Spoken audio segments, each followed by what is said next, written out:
Click করুন অ্যাপের bell আইকনে আর সাবস্ক্রাইব করুন এবিপি আনন্দ। সব সময় থাকুন খবরে। এই মুহূর্তের অন্যতম গুরুত্বপূর্ণ খবর, চীনা হানায় অন্তত 20 জন ভারতীয় সেনার মৃত্যু। আরো একবার আপনাদের জানিয়ে রাখি, চীনা হানায় অন্তত 20 জন ভারতীয় সেনার মৃত্যু হয়েছে।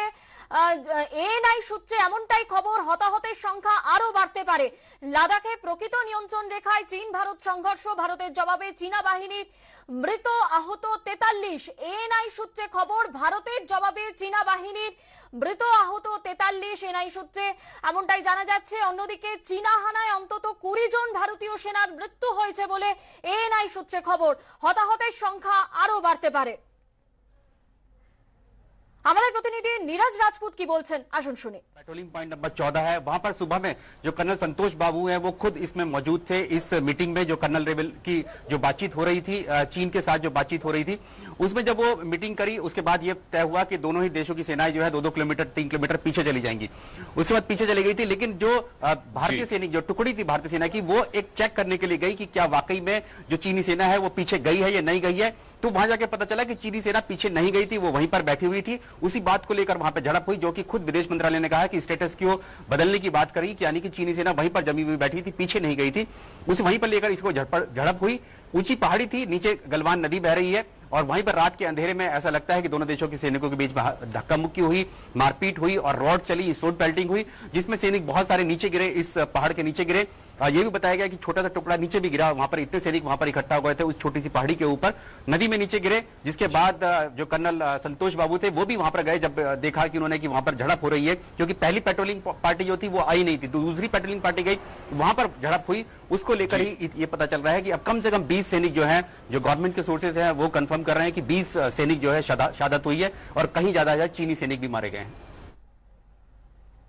যেমনটা আপনাদের জানাচ্ছিলাম, এএনআই সূত্রে যে খবর, চীনা হানায় অন্তত 20 জন ভারতীয় সেনার মৃত্যু হয়েছে, হতাহতের সংখ্যা আরো বাড়তে পারে বলেই জানা যাচ্ছে। লাদাখে প্রকৃত নিয়ন্ত্রণ রেখায় চীন ভারত সংঘর্ষ, ভারতের জবাবে চীনা বাহিনীর মৃত আহত 43। এএনআই সূত্রে খবর, ভারতের জবাবে চীনা বাহিনীর মৃত আহত 43 জন। অন্যদিকে চীনা হানায় অন্তত 20 জন ভারতীয় সেনার মৃত্যু হয়েছে বলে এএনআই সূত্রে খবর, হতাহতের সংখ্যা আরো বাড়তে পারে। লাদাখের প্রকৃত নিয়ন্ত্রণ রেখায় চীন ভারত সংঘর্ষ। हमारे प्रतिनिधि प्रणय उपाध्याय की बोलছেন, শুনবো। कि अगर इस तरीके की कोई तनावपूर्ण स्थिति होती है तो भारतीय सेना किस तरीके से जवाब देगी।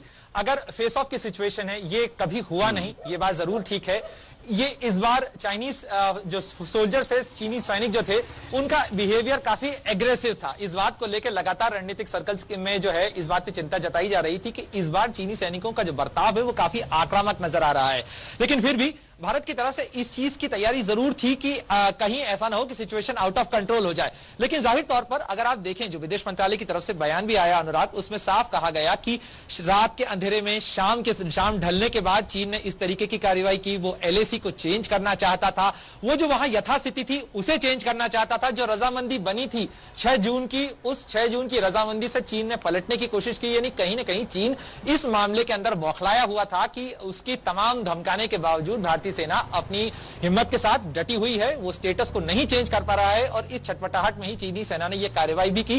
और अगर हम इन इंटरसेप्ट्स के ऊपर भरोसा करें कि जो भारतीय सेना को भी मिले हैं कि अगर चीन की तरफ 43 सैनिक अगर उसके मारे गए हैं, तो ये आप अंदाजा लगा सकते हैं कि जो भारतीय सेना की तरफ से दिया गया जवाब था वो कितना माकूल था। और इस बात की तस्दीक इससे भी होती है अनुराग कि इस कार्रवाई के बाद भी चीनी सेना की तरफ से ही फ्लैग मीटिंग की मांग की गई, जो बॉर्डर के ऊपर 43 सैनिक अगर उसके मारे भी